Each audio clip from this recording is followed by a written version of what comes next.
You are listening to Viewpoints from PlaceCloud. Cultural researchers tell stories of places from around the world. For the full multimedia experience and to support the creators you enjoy, visit placecloud.io. We are on the banks of the Xingu River in the heart of the Brazilian Amazon. When we think of the Dutch occupation of Brazil in the 17th century, we usually think of the Brazilian northeast, where the invaders, financed by the Dutch West India Company, stayed for 24 years. But they also came to occupy territories in the north, deep into the rainforest. The arrival of the Dutch in the Amazon was part of a context of intense colonial and commercial disputes between European powers. With the advent of the Iberian Union between 1580 and 1640, which temporarily united the crowns of Portugal and Spain, other European nations, especially the Netherlands, began to attack and contest Iberian territories and monopolies. The Dutch entry into Brazil was part of this strategy of commercial expansion, and they searched for new sources of wealth through the exploitation of resources in territories that did not belong to them, not to mention the exploitation of people through slavery or even genocide. The Netherlands sought this wealth through exploiting tropical resources to meet the growing European demand for spices, sugar, and other products.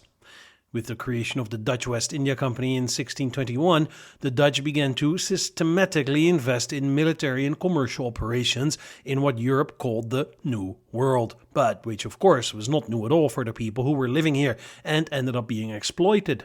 In 1624, the company organized an expedition that resulted in the invasion of Salvador, the capital of the Portuguese colony in Brazil, but the Dutch were expelled after a year. This first failure didn't stop the Netherlands from attempting a second invasion, which culminated in 1630 in the occupation of Olinda and Recife, also in the northeast of the country. This period, known as Dutch Brazil, allowed the Dutch to establish themselves as traders in sugar and enslaved people, two of the most lucrative products of the time. In the 1630s, the Dutch also began to explore the Amazon, looking for new sources of wealth, especially through the trade in drugs of the sertão, that is, spices, medicinal herbs, dyes, and other rainforest products. In 1637, Pedro Teixeira, a Portuguese explorer, traveled up the Amazon River to arrive in Quito, now the capital of Ecuador, to claim the territory for Portugal, which intensified tensions and competition with the Dutch as well as with other European powers. In this context, the Dutch established Fort Nassau on the banks of the Xingu River.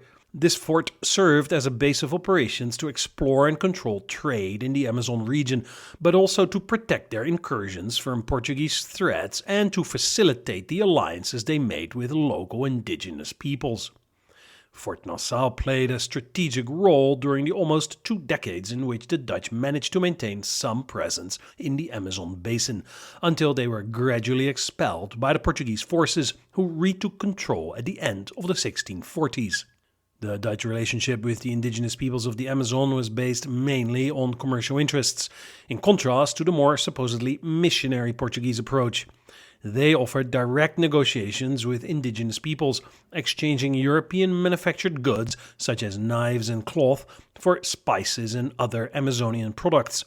This relationship, however, was not a peaceful one, as the native Brazilians never saw the Dutch as real trading partners, but just another people to exploit and steal from. Of course, the Portuguese missionary intentions were also not without commercial interests and led to conflicts on both sides. The end of the Dutch presence in the Amazon was due to a combination of factors. With the restoration of Portuguese independence in 1640, after the end of the Iberian Union, the Portuguese concentrated their efforts on regaining control of their colonies. In addition, the Dutch West India Company was suffering from financial difficulties and internal conflicts, which led to a decline in its military power, and in 1644 the last stronghold of Dutch resistance in the Brazilian north, as opposed to the northeast, was defeated by Portuguese Brazilian forces, marking the end of the Dutch presence in the Amazon.